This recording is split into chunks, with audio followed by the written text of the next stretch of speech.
When you're born again, you're seated with Christ.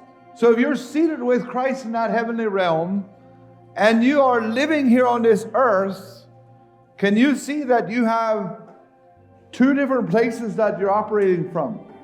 You're operating from an earth realm, and you're operating from a heavenly realm at the same time. You have two systems in operation. And at any time, you have the opportunity to operate from that heavenly realm and look at your problems from that heavenly perspective. Look at the situation at hand from that heavenly perspective. You're going to get a different read, a different perspective, and a different outcome than if you're looking at it from an earthly perspective only. That makes sense? And so when you start operating from that heavenly perspective, you start seeing things in a different light. And things start making more sense. And then you can get a strategy and a plan together with God in how to deal with this problem.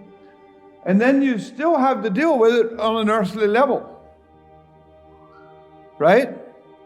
But if you have a heavenly plan for an earthly problem, you have an advantage. If you just have an earthly plan for an earthly problem, you have a disadvantage. So would you like to operate from an advantage or from a disadvantage? It's your choice. How many would like to operate from an advantage, right? So go to that heavenly position and reevaluate your problem. Reevaluate your challenge. Reevaluate your perspective. Reevaluate the people that you're with and the situations and the circumstances, and get a heavenly perspective. And then from that heavenly perspective, put that in place in the earthly realm. And it changes how you operate.